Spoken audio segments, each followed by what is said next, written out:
Hi, this is Hillary Anderson. Welcome to Jumpstart Your Online Marketing.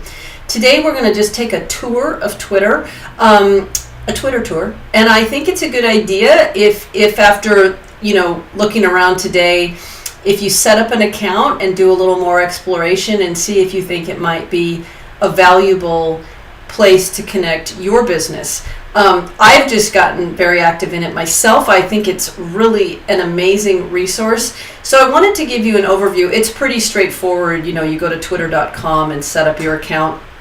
My recommendation there is to use your name or your business name. You want to be easily found, but you also want as short of a name as possible, because every time, because as you know, tweets are limited to 140 characters, and when somebody puts your name in, if they're referring back to you, those all count as characters. So I was lucky enough to get my actual name. I think that's a great way to go, or as I say, the name of your business. So I just want to give you an overview of Twitter, which may help you understand its value and how to use it a little bit. The first thing is when you set up your profile, and that's what this is. I put in images. You don't have to do that, or you can customize this. You want to put in a description of what you do and where you're from, and you can put a link to your website. So you do all that up here in settings. You go to settings, and then here are the different things you can focus on. My username, what email things go to. There's your password. So in your profile, that's where you set up your little description that showed up below my name. You can put that here, and you can put a link to your website there. So that's a really valuable thing to fill out. I highly recommend you fill that out.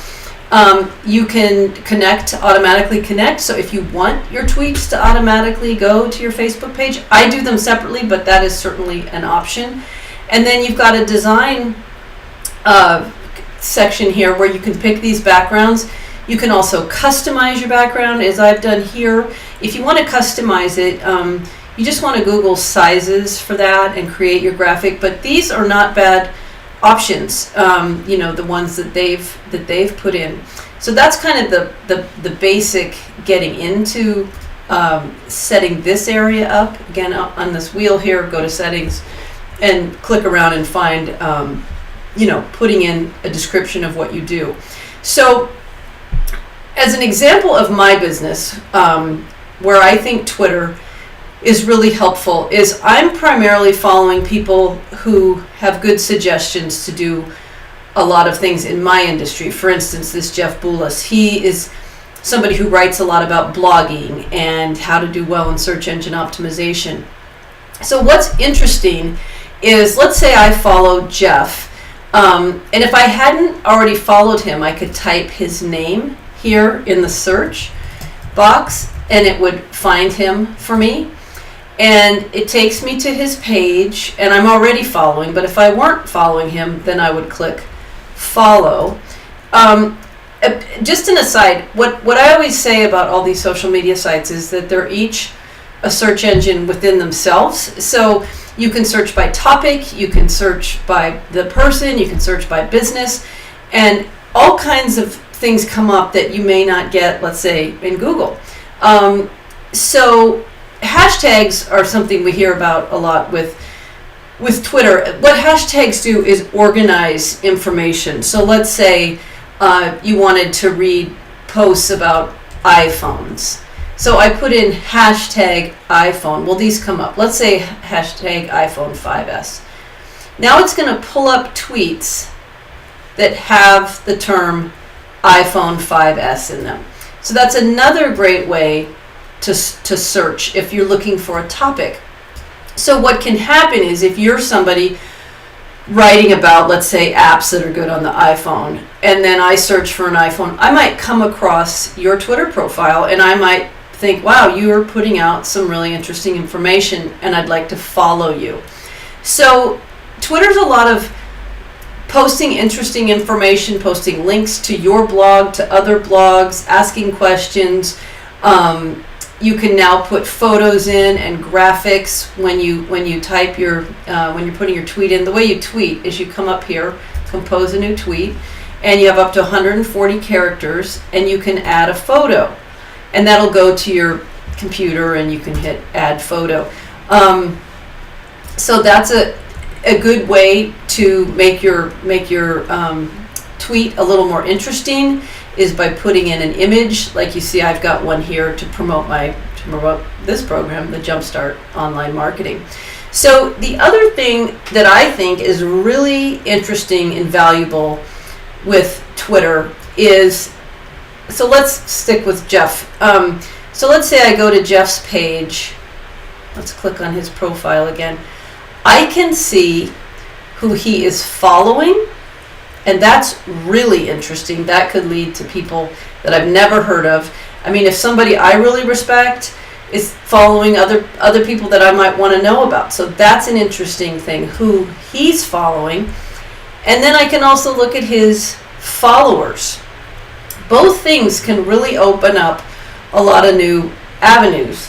I can look at things he's put in his favorites, and then lists are another thing you can create. You can create lists by subject and put members in there. That's getting a little advanced for the moment. What I would suggest is setting up your Twitter account and enter in some topics that you're interested in. Let's say I'm a photographer and I want to see other photographers on Twitter.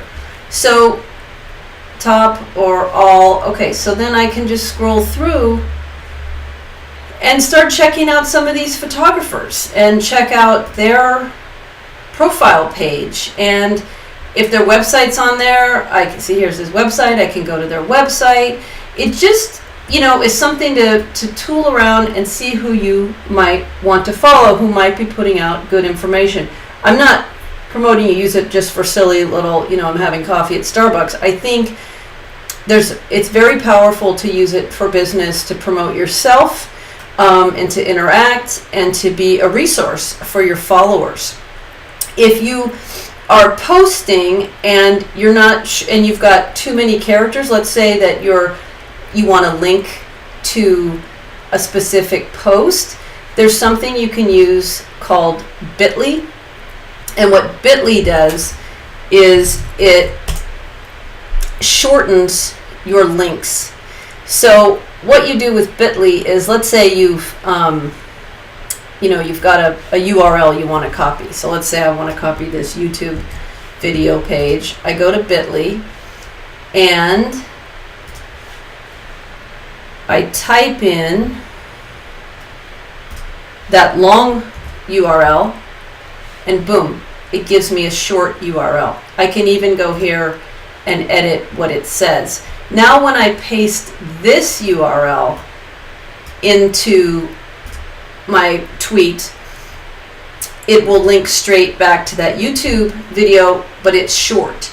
That's what a lot of these little, like Owly is another one. That's what this is. It's a shortened URL. Owly is just like Bitly. So I click on that and boom, it's going to take me to a much longer, see this long URL? You wouldn't want to paste this long URL in your tweet. So the other advantage to using Bitly is if you sign up for an account and register, it's all free, you can then see how many people are clicking on each of your links, which is interesting. So that's just a little overview. I would recommend you take a tour, experiment a little, type in some interests, type in maybe hobbies, type in things related to your business, and see who comes up, and start following people. And sort of the Twitter etiquette is to follow back those who follow you. And actually when they follow you back, if you go to connect, you can see when somebody has followed you and you can click on them. And I had followed, but I could follow, and then I can send him a direct message. So what I typically do, if somebody new follows me and I want to follow them back, I hit following, and then I come here and I send them a direct message. And I usually say, thank you for following, or look forward to hearing your tweets, or so on. I send them a little message because it's a good idea to interact, and that will help you get more followers. So that's just an introduction to Twitter, and I'd love to hear what you think. Please check out my Facebook page and post and let me know if Twitter is working for you, or if you're already using it, how it's working. I'd love to hear from you. Thank you.